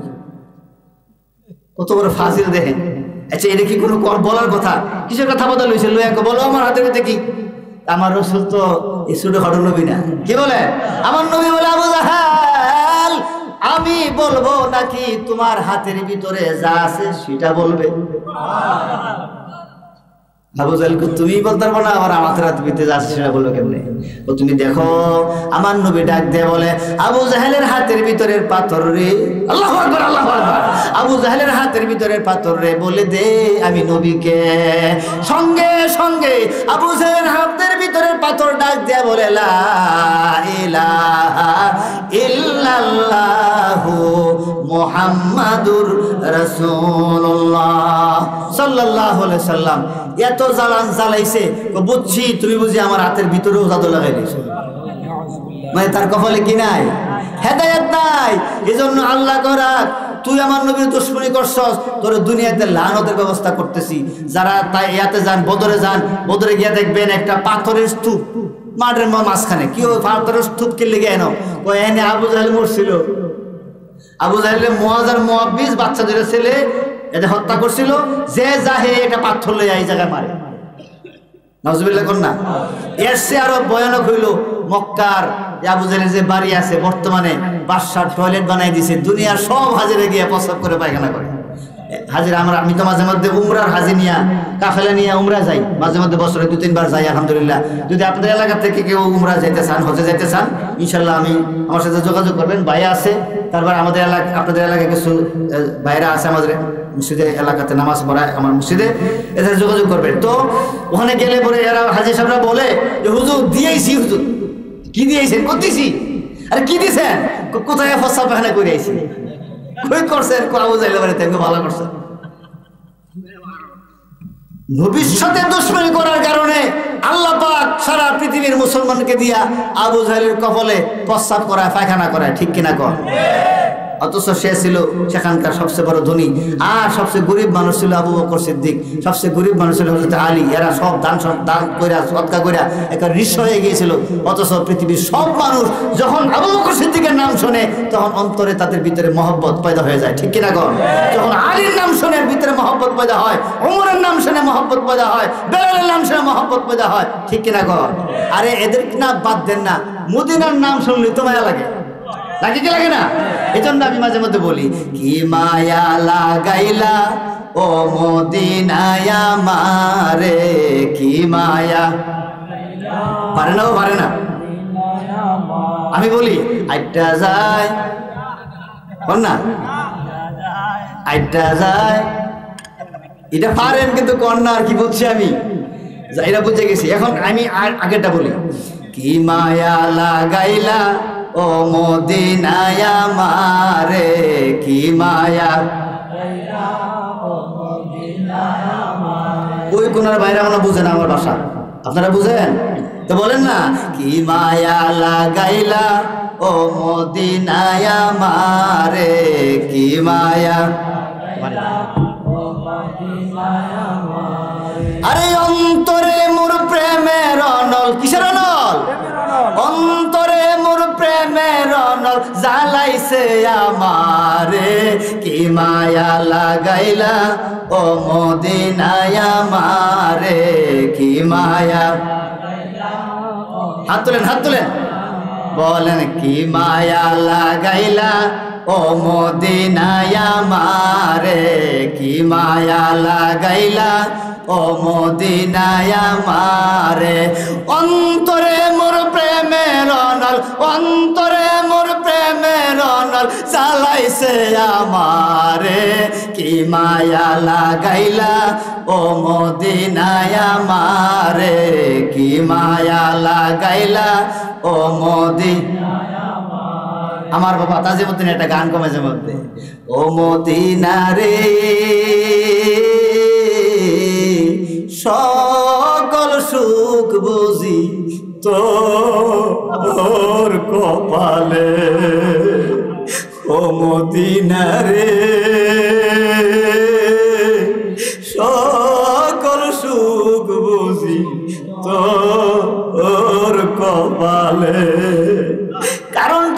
মদিনা সব সুখ তোর কপালে হওয়ার কারণ কি? মদিনার যদি জবান থাকতো মদিনা উত্তর দিত বেকুব বুঝো না, মদিনায় শুয়ে আছে কুল কায়নাতের নবী রহমতের নবী মুহাম্মাদুর রাসূলুল্লাহ সাল্লাল্লাহু আলাইহি সাল্লাম। কি ঠিক না বেঠিক? মদিনা মদিনার মাটি আল্লাহর আরশে আজিমের চাইতে আরো খাঁটি। মদিনা মদিনা আশিক মুমিনের ঠিকানা, বলেন মদিনা মদিনা আশিক মুমিনের ঠিকানা। দিদার সে কাঁদো তোরা, দিদার সে কাঁদো তোরা, হও না নবী দেওয়ানা। মদিনা মদিনা আশিক মুমিনের ঠিকানা, বলেন মদিনা মদিনা আশিক মুমিনের ঠিকানা। আমার ভাইরা বাস্তব কথা বলি, গত 12 তারিখ 13 তারিখে আমি মদিনায়, হঠাৎ করে বাড়ির থেকে খবর আসলো, আমার বোন ফোন করলো, ভাই আমার বাবা তো হার্ট অ্যাটাক করছে। বললাম হার্ট অ্যাটাক করছে, তাড়াতাড়ি ডাক্তারের কাছে নিয়ে যাও। তাড়াতাড়ি ডাক্তারের কাছে নিয়ে গেল। গ্রামের কাকালসাও বাজারের এক ডাক্তারের কাছে গেল। ডাক্তারের কাছে যাওয়ার পরে ডাক্তার বলতেছে, ইসিজি করলো, দেখলো ব্যাপার কি, সবগুলা রোগ বন্ধ হয়ে গেছে। 4টা রোগ থাকে হাড়ে, 4টা রোগের সবগুলা রোগ বন্ধ, কিন্তু শ্বাস কেমনে আসে বুঝি না। সুবহানাল্লাহ। আমি দৌড় মারলাম, হোটেল থেকে বের হইয়া সোজা নবীজির রওজায়, সোনালী গম্বুজ সোনালী জালির সামনে দাঁড়াইলাম। দাঁড়ায় বললাম, নবী গো, সূরা নিসার ৬৬ নম্বর আয়াতে আল্লাহ বলছেন, ওয়ালাউ আন্নাহুম ইয যালামু আনফুসাহুম জাউকা ফাস্তাগফিরুল্লাহ ওয়াস্তাগফির লাহুমুর রাসূলু লাওয়াজাদাল্লাহু তাওয়াবার রাহিমা। আল্লাহ বলছেন, নবী গো, কেউ যদি নিজের উপরে জুলুম করে, অন্যায় করে, পাপ করে, মুসিবতে পড়ে, বিপদে পড়ে, আর আপনার দরবারে যদি এসে যায়, আপনি যদি একটু ইঙ্গিত দিয়ে দেন, আপনার ইঙ্গিতের পরে আমি আল্লাহ ওই বান্দার জীবনের সবগুলা গুনাহ মাফ করে দে, তার সকল বিপদ আপদ আমি দূর করে দেই। নবী গো, আমি বললাম, নবী গো, আল্লাহ এই আয়াত কোরআন শরীফে নাজিল করেছে, আমরা শুনেছি, পড়েছি, বুঝেছি। এই জন্য আমি আমার বাবাকে নিয়ে বিপদে আছি। এর চেয়ে বড় বিপদ সন্তানেরা হতে পারে না। বাবা হার্ট অ্যাটাক করেছে, সবগুলা রোগ বন্ধ, ডাক্তার বলছে কেমনে শ্বাস আসে বুঝি না। নবী গো, আপনি আমার বাবার জন্য আল্লাহর কাছে একটু সুপারিশ করেন। এ কথা বলে অজর বাইরে কাঁদতেছি, কিন্তু পুলিশ তো বেশিক্ষণ থাকতে দেয় না, বের করে দিল। বাইরে চলে আসলাম, গম্বুজের সামনে দাঁড়াইয়া চোখের পানি ফেলে কাঁদতেছি। আমি আর নবী তো কাছাকাছি কাছাকাছি, নবী আমারে দেখে আমি নবীরে দেখি, ঠিক কিনা বলে। নবীর সামনে হাজির।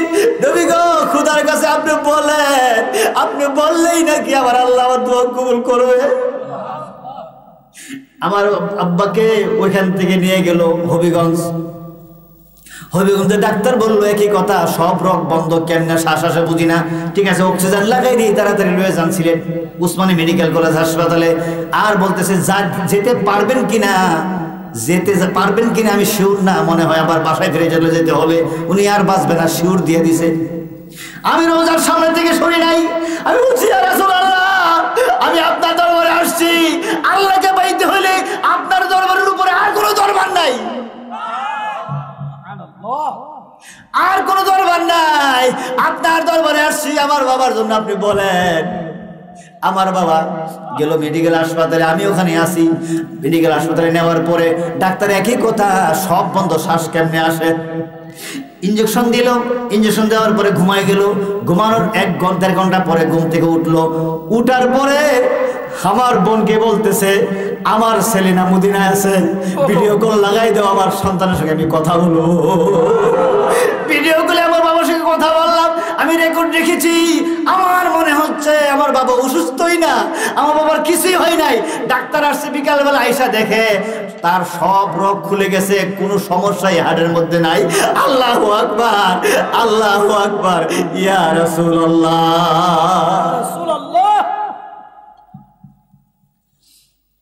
18 তারিখ বাড়িতে আসলাম, শুক্রবারে নামাজ পড়ালাম, নামাজ পড়ে রাত্রে আবার বাবাকে দেখতে আসলাম। আজকে আমার বাবাকে দেশে, আমার বাবার কদম থেকে আজকে আপনাদের মাহফিলে আসছি।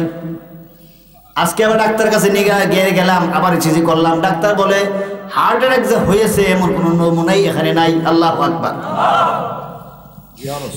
এর সুজাতপুরের মুসলমান বলতে চাই, আমার চাইতে বাস্তব আমার রাসূলকে পাওয়া, আমার আল্লাহ পাককে পাওয়া, এর সে বাস্তব আর হতে পারে না। নগদ ঘটনা, নগদ। রাসূলের দরবারে যায় যখন আরজি করলাম, রাসূল অবশ্যই আমার বাবার জন্য আল্লাহর কাছে বলছে, আর না হয় হার্ট অ্যাটাকের 4 রগ ব্লক হয়ে যাওয়া ব্যক্তি এমন সুস্থ হয়েছে, তার হার্টে কোনো সমস্যাই নাই। আল্লাহু আকবার। আল্লাহর নবী, নূর নবী ও আপনি আমার জীবনের জীবন। আল্লাহর নবী, নূর নবী ও আপনি আমার জীবনের জীবন। আপনি আমার জীবনের সাথী, অন্ধকার কবরের বাতি। আপনি আমার জীবনের সাথী, অন্ধকার কবরের বাতি। আপনি বিনে বিতায়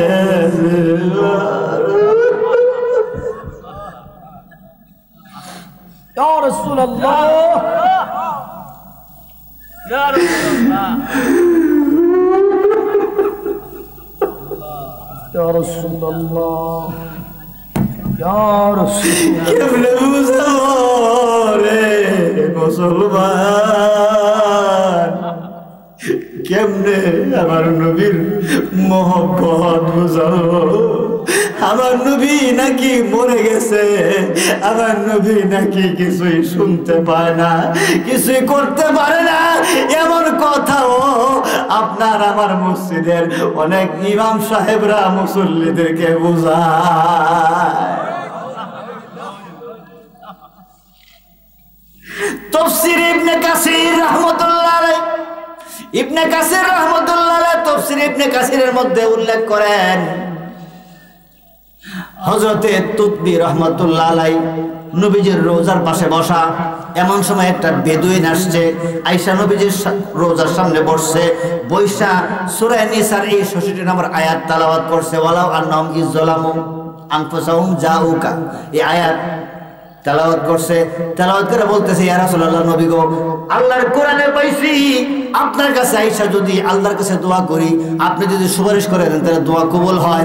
আমি তো আপনার কাছে আসছি ইয়া রাসূলুল্লাহ, আমার পক্ষে আপনি একটু সুপারিশ করে দেন। কানতেছে তো কিছু নবীর দুশমন সেখানে থাকে, এখনো আছে। আমি যখন ওখানে দাঁড়ায় কাঁদতেছিলাম, আমার হাজিরাও আমার সাথে ছিল। এমন সময় নবীর এক দুশমন এই লাল পাগড়ি পইরা, কি বলে লাল, এই রুমাল পইরা আমার সামনে আইসা বলতেছে যে রুহ মানে কাবার দিকে রুখ করতাম, মুখ ফিরাইতাম। আমি দেখে দোয়া করতেছি। তখন আমি একটু বললাম যে ঠিক আছে, তুমি আমার হেদায়েতের জন্য কিছু কথা বলো। আমি তার ভিতরে কি আছে বার করবার লাগে। আমার ফেসবুকে যারা ঢুকবেন দেখবেন, আমার ফেসবুকে এই ভিডিওটা আমি আপলোড করছি। তার সঙ্গে নবীর রোজার সামনে, আমি নবীর রোজার সোজা দাঁড়াইছি, সে নবীর রোজার পিছন দিয়ে আমার দিকে ফেরা তাকাইছে। আমি তার সেখানে নবীর রোজার সামনে মুনাজারা করেছি। সেই মুনাজারা আমি রেকর্ডিং করেছি, আবার আমার পাশে একজন রেকর্ডিং করেছে, সেটা আমি ফেসবুকে দিছি। আপনারা দেখবেন এটা আমি কি বলছি, সে কি বলছে। সে বুঝাইতে চাইতেছে যে সাহাবায়ে কেরাম এমন কোনো দলিল, সহি দলিল পাওয়া যায় না, সহি হাদিসে কোনো দলিল পাওয়া যায় না যে সাহাবায়ে কেরাম নবীজির সামনে এসে দোয়া করছে। নাউজুবিল্লাহ। তো সব কিছু বলার পরে আমি বললাম যে আপ সব বাতों पर कोई मसला नहीं, मसला एक है যে अल्लाह ताला कुरान में फरमाया ওয়ালাউ আন্নাহুম ইযলামু আয়াত তেলাওয়াত করলাম, তেলাওয়াত করে বললাম যে আল্লাহ যেহেতু বলছে নবীজির কাছে আয়েশা দোয়া করলে, নবী ইশারা ইঙ্গিত দিলে, হওয়ার পক্ষে মাথা ঘুরাইলে বা মাথা কাট করলে আল্লাহ পাক দোয়া কবুল করবে। আমরা নবীজির দরবারে এই কারণে আসি, কিচ্ছা শেষ। সুবহানাল্লাহ। আর কোন জবাব আছে? তোমার হাদিস তুমি লিয়া বইয়া থাকো, সহিহ আর জয়ীফ পড়ে আল্লাহর কোরআনে আল্লাহ কইছে নবীর কাছে আয়া দোয়া করলে দোয়া কবুল হয়, নবী যদি ইঙ্গিত দেয় তাহলে এর চেয়ে আর দলিল কি হইতে পারে? ঠিক কিনা কর? আমি রাসূলুল্লাহর কাছে আসছি, আমি মরা নবীর কাছে আসি নাই, জিন্দা নবীর কাছে আসছি। আমার কথা নবী শুনেন, নবীর কথা আমি শুনি, যদি কান থাকে। ঠিক কিনা কর? আমার কাজ আমি হাসিল করে আসছি, ওর ফুরা কফল লয়ে বসে রয়েছে। এরপরে হ্যাঁ কই কি এই আয়াত তো নাজিল হয়েছে দুইজন মুনাফিক কাফেরের শানে। আমি বললাম যে এখন চিন্তা করেন, দুইজন মুনাফিক বা কাফের যদি হয়, তারা কেন তাদের বিরুদ্ধে নাজিল হয়েছে আয়াত? তারা নবীজিকে বিচারক মানে নাই, তারা নবীজির বিচারক না মাইনা অন্যজনের কাছে বিচার লয়ে গেছে। এর লেগে আল্লাহ কোরআনে আয়াত নাজিল করে বলছে ফুরা কফিল্লারা তারা নবীর বিচারক মান।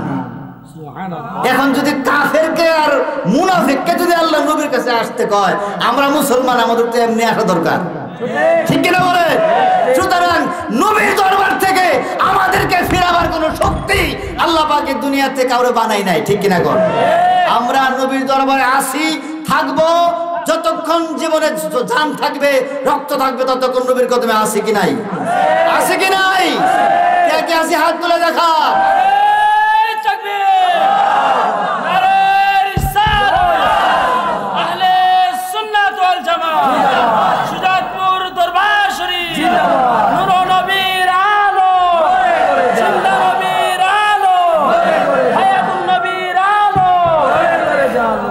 শুধু একটা ঘটনা বলেই আমি আমার বক্তব্য শেষ করব, সংক্ষেপ করে। রাজি আছেন? ইনশাআল্লাহ। একটা ছেলের নাম হচ্ছে আব্দুল্লাহ বেজদাইন। নামটা কি? আব্দুল্লাহ বেজদাইন। বলেন তো। আব্দুল্লাহ, সবাই বলতে হবে আব্দুল্লাহ বেজদাইন। কি নাম? আব্দুল্লাহ বেজদাইন। একটা যুবক, তার বাবা ছিল ইহুদি, মা ছিল ইহুদি।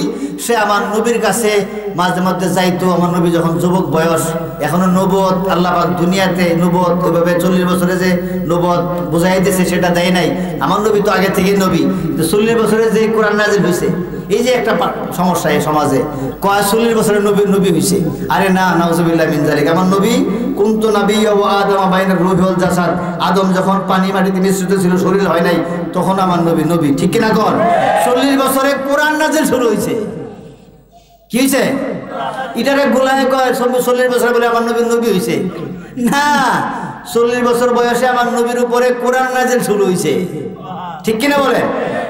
তো এর আগেই আব্দুল্লাহ বেজদান আমার নবীর কাছে যায় কথাবার্তা শুনে, আচার আচরণ দেখা ওই আব্দুল্লাহ বেজদান বুঝতে পারছে উনি কোনো সাধারণ মানুষ নয়, উনি আল্লাহর একজন বিশেষ নবী, নূর নবী, উনি আলাদা।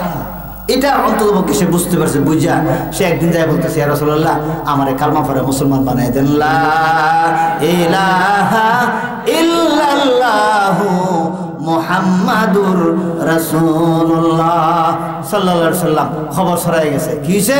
আব্দুল্লাহ বেজদান মুসলমান হয়ে গেছে। খবর আসতে আসতে তো তার চাচার কাছে আইছে। বাপ তো নাই, মারে আর এরে পালে হল চাচা। চাচা ডাক দিছে আব্দুল্লাহ বেজদাইন। জি চাচা, তুই বেলা মুসলমান হইছস?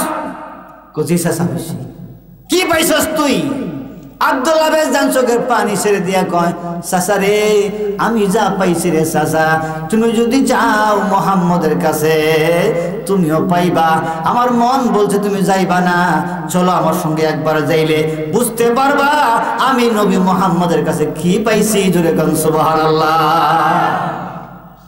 মুহাম্মদ তো শুনছি জাদুকর, যে যায় তারে জাদু করে ফেলায়। কোনা আমার নবী জাদুকর না, আমার নবী যা শিখাইছে তোমারে বললে তুমি বিশ্বাসই করতে পারবা না, কারণ তোমার ওই ধরনের মন নাই। ধরে কর না সুবহানাল্লাহ। চাচা এবার রাগ, জানোস তুই তোরে আমি কি করতে পারি? বলে কি করতে পারেন? তোরে আমি বাড়ি থেকে বের করে দিতে পারি। আব্দুল্লাহ বেজদান কয়, যে নবীর প্রেমের সুধা পান করছি বাড়ি থেকে কেন, জগৎ থেকে বিদায় করে দিলেও আব্দুল্লাহ বেজদানের অন্তরে কোনো দুঃখ থাকবে না। এ যুবক, আব্দুল্লাহ বেজদানের মতো যুবক ভাইরা যারা আছো, নবীর কেমনে ভালোবাসবা একটা নমুনা শুধু বলতেছি, মন দিয়া শোনো। এবার চাচা বলতেছে, ভাতিজা এক কাজ করো, তুমি আমার বাড়ির থেকে বের হয়ে যাও। আব্দুল্লাহ বেজদান বের হয়ে যাচ্ছে। হ্যাঁ ইনশাল্লাহ করবো। আব্দুল্লাহ বেজদান ঘর থেকে বের হয়ে যাচ্ছে, এমন সময় পিছন দেখতাম মা ডাক দিছে। কে ডাক দিছে? হ্যাঁ, মা তো এই ঘরে আছে। বাবা রে আব্দুল্লাহ, 10 মাস 10 দিন করবে ধারণ করলাম রে বাবা, না বলে চলে যেতেছ? বলেন না গো মা, না বলে চলে যাব না, আমি তোমার খুঁজেই যাচ্ছিলাম, তুমি যে ঘরে আমি জানি না। মা গো, আমার চাচার বাড়িতে আমি আসছিলাম, আমার চাচা আমার ছোটকাল থেকে পালছে, আমার চাচা ঘর থেকে বের করে দিছে, নবীর মহব্বত আমি বের হয়ে যাচ্ছি। মা গো দোয়া কইরো, পারলে আমার নবীর কালমা পড়া মুসলমান হয়ে যায়। মা কয় কস কি সারা জীবন? বাপ দাদার ধর্ম যদি নাহি রাখা যায়, বাসার সে মরা ভালো, ইজ্জতের দায়। নাউজুবিল্লাহ কর। বাপ দাদার ধর্ম তো হ্যাঁ হিন্দু প্রজা মূর্তি পূজা করা, তো বাপ দাদার ধর্ম না রাখতে ইজ্জতের দায়। তুই কস কিরা? বংশের মুখে চুরকালি মারছস বলে বংশ তোমাকে জান্নাতে নিবে না, বংশ তোমার কবরে যাবে না, কবরে যাবে তোমার আমল নামা, কবরে যাবে নবী মুহাম্মদুর রাসূলুল্লাহ সাল্লাল্লাহু আলাইহি সাল্লাম। ঠিক কিনা বলে? এবার বলতেছে মা দোয়া করে চলে যাচ্ছি। চাচা কয় দাঁড়া। কি হয়েছে চাচা? তোরে আমি লালন পালন করলাম, সব বাদ দিলাম, এখন তোর গায়ে যে জামাগুলা আছে এগুলো তো আমার টাকার কিনা, জামাগুলা দিয়ে যা। কেমন বেতাছে? কি কয়? জামাগুলা দিয়ে যা। এবার আব্দুল্লাহ বেজদান কোনো কথা নাই, টান দিয়া জামা খুলে ফেলছে। সুবহানাল্লাহ কইতেন না? ইমানি জজবা আছে কি নাই? কার মহব্বতে? কার মহব্বতে? টান দিয়ে খুলে ফেলছে। এখন দেখে এটাও খুলে নিব। মা কয় বাবা রাখ রাখ, ভিতর থেকে একটা সিরা যারা কাপড় নিয়ে আসছে, আইসা বলে ঠিক আছে এটা কোনো কাজে লাগবো না, সিরা ফারা, এটা পুরান হয়ে গেছে, ময়লা হয়ে গেছে, এটা পিনতে যায়, গিয়া ওটা খুলে দিয়ে যা।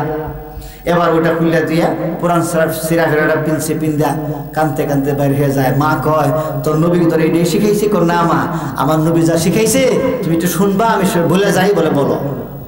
আমার নবী বলছে আল জান্নাতু তাহতা আকদামি উম্মাহাত। সুবহানাল্লাহ। আমার নবী শিখাইছে দুনিয়ার মানুষেরা রে শোনো, জান্নাত হইল তোমাদের মায়ের পায়ের নিচে। আরো জোরে কর না সুবহানাল্লাহ। জান্নাত কোথায়? জান্নাত কোথায়? মায়ের পায়ের নিচে। আজকে বাসায় যাবেন, কোদাল একটা লইয়া মারে করবেন, দাঁড়াও মা, পায়ের নিচে মারি করতে থাকবেন। খুঁড়িয়া কবেন মাঝি গাবো কি হয়েছে, পাগল হয়েছিস কে? কইবেন যে নবী হুজুরে কইছে, নবী নাকি কইছে মায়ের পায়ের নিচে সন্তানের জান্নাত। তুমি সরো, মারি খুঁড়িয়া দেখি জান্নাতটা কই পাইবেন? পাইবেন? এটা বলে নাই মায়ের খেদমত করি যদি মায়ের মুখে হাসি ফোটাতে পারেন, অন্তরে শান্তি আনতে পারেন, মা হাত তুলে বলবে আল্লাহ আমার এই সন্তানে জান্নাত দিয়া দাও। আল্লাহ বলে মা যখন সন্তানের জন্য জান্নাত চাইবে, আমি আল্লাহ ওই সন্তানকে জান্নাত না দিয়া পারি না। জোরে কোন আল্লাহু আকবার। আমার ভাইরা, নমুনা হচ্ছে মুসা আলাইহিস সালামের যুগে একজন ব্যক্তি ছিল, তার ব্যাপারে মুসা জিজ্ঞাসা করতেছে আল্লাহ গো আমি তো মুসা একজন নবী, জলিল কদর নবী, আপনি আমারে মুসা কালিমুল্লাহ বলেন, তাহলে আমি যে জান্নাতে যাব, জান্নাতে আমার সঙ্গে কে থাকবে? সুবহানাল্লাহ। জান্নাতে আমার সঙ্গে কে থাকবে? আল্লাহ কয় তোমার ওই পাশের গ্রামের বাজারে একজন কসাই আছে, এই কসাই তোমার জান্নাত থাকবে। মুসা তো নিজে আশ্চর্য হয়েছে, কি ব্যাপার, আমার স্বামী একজন নবী, আমার সঙ্গে একজন কসাই জান্নাতে থাকবে, কারণটা কি আল্লাহ? ও কারণটা আমি বলবো না, তুমি জায়গা দেখো। মুসা নবী সবার আগে গেল বাজারে, বাজারে গিয়ে দেখে একটা কসাই সবার আগে বাজারে আসছে, জবাই করছে গরু অথবা বকরি, জবাই করে নরম নরম জায়গা থেকে একটু করে গোস্ত কাইটা কাইটা কাইটা কাইটা কেঁচা কেঁচা করে কিমা বানাইছে, বানায় পুটলার মধ্যে কাপড় দিয়ে রাখছে এক পাশে রাইখা, অন্য কষাইয়ের থেকে কম দামে তাড়াতাড়ি করে গোস্ত বিক্রি করছে, বিক্রি করে ওই গোস্তটা লইয়া দৌড় দিছে। মুসা কয় পাশে পাশে আমিও গেলাম, যাইতে যাইতে গিয়া দেখি বাসার বাড়িতে মধ্যে ঢুকছে, ঢুকে ঘরের ভিতরে ঢুকছে, ঢুইকা একটা পাতিলের মধ্যে একটু পানি গরম করছে, আর একটা পাতিলের মধ্যে গোস্তটা ভুনা করার জন্য দিছে, আরেকটা পাতিল একটা পাতিলের মধ্যে গরম পানি কইরা বাইরে নিয়ে রাখছে, একটা জল ছুকিয়ে আনছে, আর ঘরের ভিতরে ঢুকে একটা দোলনার মধ্যে একটা ছোট্ট মানুষের মতো কে যেন শুয়ে আছে। দুই হাত দিয়া সন্তানকে যে মা যেমন কোলে তোলে লয়, ওইরকম একটা মানুষকে দুই হাত দিয়া কোলে উঠাইয়া লইয়া জল ছুকিতে বসাইছে। গরম পানি ডাইলা ডাইলা মরে মরে গোসলটা করায়। আমি নজর করে দেখি তার কোলের মধ্যে যেই মানুষটা, এটা কোনো ছোট সন্তান নয়, এটা একটা বৃদ্ধ মহিলা। জোরে কোন সুবহানাল্লাহ। মরে দুইতেছি, এরপরে গরম নিয়া গামছা দিয়া মুইসা, তাওয়াল দিয়া মুইসা ওই রুটি বানাইয়া ওই নরম নরম গোস্তগুলা টিপা টিপা নরম করা ওই বুড়া মহিলার মুখের মধ্যে দিতেছে আর খাওয়াইতেছে। আর বুড়া মহিলা বিড় করে কি যেন বলতেছে। মুসা নবী বলে আমি আর কাছে গেলাম, পিছন দিক দিয়ে আমি তারে দেখা দেই না, পিছন দিকটা কান পেতে শুনলাম ওই মহিলা বলতেছে, আল্লাহ গো, আমার সন্তান আমারে লালন পালন করতে গিয়া সংসার করে নাই, বিবাহ শাদী করে নাই, আমার শুধু লালন পালন করছে, কোনদিন কষ্ট দেই নাই, সারা জীবন এমনি ভাবে পালতেছে গো আল্লাহ। আমি আমার সন্তানের জন্য তোমার কাছে কি চাইবো? একটা জিনিস চাই গো আল্লাহ, আমার ফিরে দিও না। আমি আমার সন্তানের জন্য তোমার কাছে একটা দোয়া করি, আল্লাহ গো, এর বিনিময়ে আমার সন্তানরে তুমি জামানার পয়গম্বর মুসা নবীর সঙ্গে জান্নাত দিয়া দিও।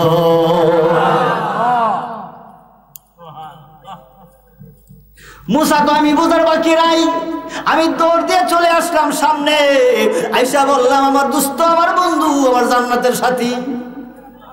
কসাই কয়, হুজুর বলেন কি? আমি একজন সাধারণ কসাই, আমি আপনার জান্নাতের সাথী কেন? আপনি কে? আমি জামানার পয়গম্বর নবী মুসা। জোরে কোন সুবহানাল্লাহ। বলে, হুজুর আপনার সঙ্গে আমি কেমনে জান্নাতে যাব?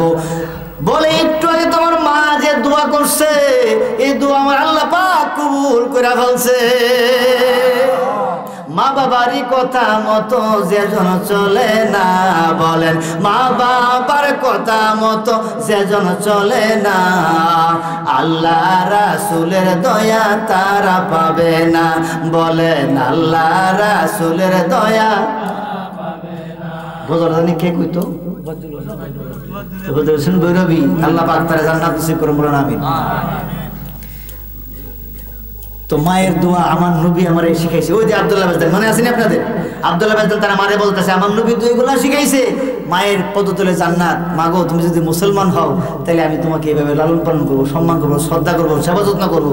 তুমি মুসলমান না হলে তোমার কোনো লাভ হবে না। ঠিক আছে রে বাবা, তুই চলে যা। এবার বুকে চাপা লইয়া সন্তান চলে যাচ্ছে, একটা কাপড় যাচ্ছে কোথায়? মদিনার দিকে। মদিনার দিকে দৌড় দিছে। আমার নবীর প্রেমে কান্দে আর বলে, তোমরা নিদে খাস হয়া আমার নবীরে, তোমরা নিদে খাস হয়া আমার নবীরে, এতিম বানাইয়া দিল আমারে, হায়রে এতিম বানাইয়া দিল। দৌড়ে নবীজির কাছে গেছে। মসজিদে নববীর ভিতরে যায় দেখে আমার নবী বসা, কথা বলতেছে। তার শরীরে তো ভালো কাপড় নাই, পোশাক নাই, বাইরে বসে রয়েছে। মাঝে মধ্যে একটু উকি দেয়, মাঝে মধ্যে উকি দেয়। আমার নবী তো সব খবর জানে। ডাক দিয়ে বলে, সাহাবীরা রে, যাইয়া দেখো পারেন যে একটা পাগল বসা, তারে নিয়ে আসো। সাহাবীরা বলে, ইয়া রাসূলুল্লাহ, লোকটা তো পাগল, শরীরে কাপড় নাই, সিরা পাড়া কাপড় লে বসে, তারে আনা তো সমস্যা। আমার নবী ডাক দিয়ে বলে, তোমরা যারে পাগল বলো, সে দুনিয়ার পাগল না,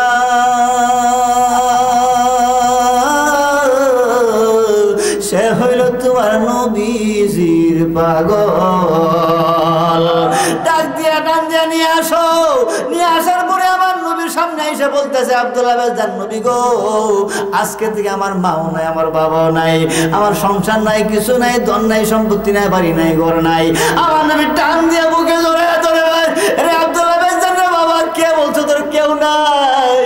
আজকে থেকে তুই আমার বাবা, আমি তোর বাবা, আমি তোর মা, আমি তোর দশ সম্পদ, আমি তোর দুনিয়া এবং আখিরাত। ধরে কোন আল্লাহু আকবার। আজকে থেকে আমি তোর সব। নবী যার হয়ে যায় তার সব হয়ে যায়, ঠিক কিনা কর? কপাল কেমন ভালো শোনেন, শেষ কথাটা শোনেন। কপাল কেমন ভালো, আমার নবী দুনিয়ায় থাকতে আব্দুল্লাহ বেজদান ইন্তেকাল করছে। আমার নবী ডাক দিয়ে বলে, আবু বকর জীবনে কত গোসল দিছস, কত জানাজা দিছস, কত কবরে নামাইছস, আমার আব্দুল্লাহ বেজদান রে আমি নিজের হাতে কবরে নামাবো।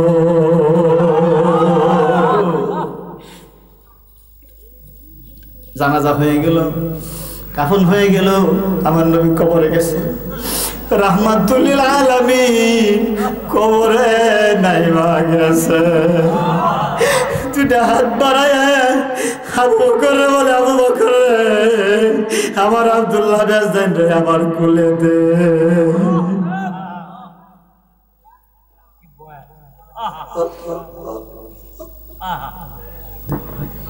ইয়া রাসূলুল্লাহ, আমার নবী হাত বাড়ায় আব্দুল্লাহ বেজদান রে কোলে নিয়েছে। জমিনে শুয়া আবার আল্লাহরে ডাক দিয়ে বলে, আল্লাহ দুনিয়ার মানুষ লাশ কবরে রেখে একটা দোয়া পড়ে, বিসমিল্লাহি ওয়া আলা মিল্লাতি রাসূল, বিসমিল্লাহি ওয়া আলা মিল্লাতি রাসূলিল্লাহ পড়ে গো। ও আমার আল্লাহ, যেই রাসূলের নামে শপথ কইরা দেয়, তুমি তাকায় দেখো আমি সেই রাহমাতুল লিল আলামিন নিজে আমার আব্দুল্লাহ বেজদানের কবরে নাইমা গেছি। আমি স্বয়ং নিজে রাহমাতুল লিল আলামিন হইয়া আমি আমার আব্দুল্লাহ বেজদানে গ্রহণ কইরা তোমার কুদরতি হাতে তুইলা দিলাম।